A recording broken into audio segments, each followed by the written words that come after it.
अब UAE Dubai का जो रेजिडेंट वीज़ा है वो पासपोर्ट के ऊपर पेस्ट नहीं होता, तो फिर किस तरह से पेस्ट होता है, कैसे आपको मिलेगा, आज इस वीडियो में बात करेंगे। तो इस वीडियो को आपने गौर से सुनना है, आप काफ़ी इन्फॉर्मेशन मिलने वाली है इस वीडियो में। सबसे पहले तो हम बात करते हैं कि रेजिडेंट वीज़ा होता क्या है। जब आप यूएई के अंदर विज़िट वीज़े पे आते हैं तो आपके पास कुछ टाइम होता है इस कंट्री के अंदर रहने का।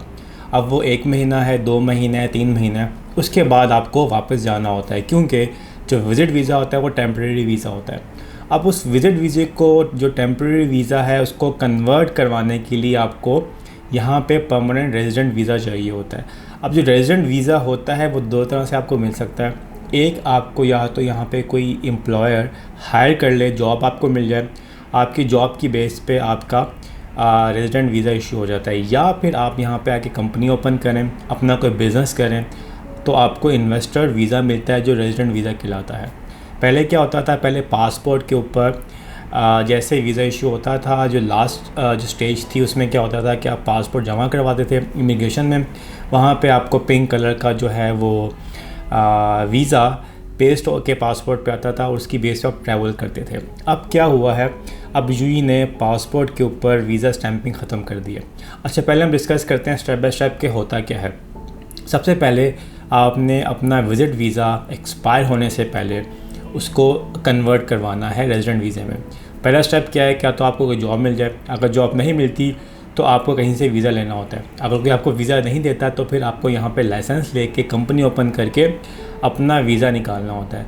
तो पहला स्टेप क्या होता है कि आपने डॉक्यूमेंट जमा करवाने हैं, अपना पासपोर्ट, अपना आईडी, अपनी डिग्रीज़, उसकी बेस पे फिर आपका वर्क परमिट निकलता है जिसको हम एंट्री परमिट भी कहते हैं। अब जो एंट्री परमिट है वो आपका परमानेंट वीज़ा नहीं होता, उसकी टाइम लिमिट होती है। अगर आप उस टाइम लिमिट के अंदर अपना एंट्री परमिट को कन्वर्ट करवा लेते हैं परमानेंट वीज़े पे तो ठीक है, वरना आपको भी एक्सपायर हो जाता है।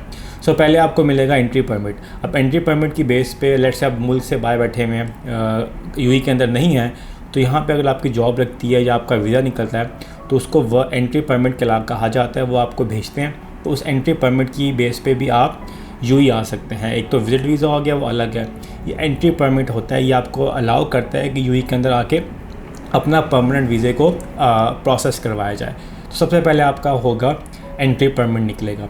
एंट्री परमिट निकलने के बाद अगर आप यूएई के अंदर होंगे तो आपको इन आउट का प्रोसेस करवाना है। इन आउट की प्रोसेस करवाएंगे आप। इन आउट के बाद जब आपका अप्रूवल आएगा देन आपने करवाना है अपना मेडिकल के बाद फिर आपका एमएसआईडी फॉर्म फिल होता है, वो सबमिट होता है और उसके बाद फिर आपका एमएसआईडी आता है। लेकिन अब क्या हुआ है, पहले सारे प्रोसेस सेम है।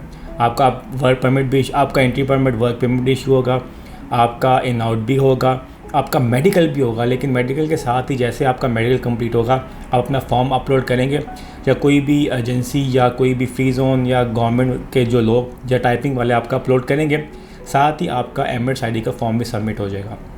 और वो एमएसआईडी का फॉर्म नहीं होगा, वो बेसिकली आपका न्यू रेजिडेंट वीज़ा होगा एमएसआईडी की बेस पे। Yes, exactly. अब आपको यूएई के अंदर पासपोर्ट के ऊपर कोई भी पेस्ट नहीं होगा वीज़ा स्टैंपिंग, आपको एक एमएसआईडी दिया जाएगा जो पहले था, लेकिन अब इसको हम कहेंगे MSID plus your resident visa ID. मतलब क्या है कि इसको आपको अपने साथ रखना है जहाँ भी आपने ट्रैवल करना है, और ये होता है इस तरह का एमएसआईडी की तरह, इसको आपने कैरी करना है। आपने कोशिश करनी है इसको घुमाना नहीं है, क्योंकि अगर ये गुम गया तो फिर आपको ऑब्वियसली बात है न्यू इशू करवाना पड़ेगा, आपको पैसे पे करने पड़ेंगे। तो यूएई ने क्या किया है कि सारा का सारा जो सिस्टम है ना आपका, सारा इस चिप के अंदर डाल के आपको कार्ड दे दिया। अब ये कार्ड्स आप कहीं भी यूज़ कर सकते हैं, बैंक अकाउंट ओपन करें, यहाँ पे कोई भी ट्रांजेक्शन्स करें, यहाँ पे सिम लें, लाइसेंस लें, एक्टिविटीज़ करें, तो इस कार्ड के ऊपर आप सब कुछ कर सकेंगे। एक देखा जाए तो एक तरह से बड़ा अच्छा एक स्टेप है, लेकिन आपने मेक श्योर ये करना है जब आपने ट्रैवलिंग करनी है तो आपने अपने पासपोर्ट भी रखना है साथ, और ये एमएसआईडी भी रखना है जो आपका रेजिडेंट आईडी कहलाएगा। अगर आपको इन्फॉर्मेशन चाहिए comment on below, follow me Instagram, अपना ख्याल रखिएगा and please don't forget to subscribe and hit the like button. अल्लाह हाफिज़।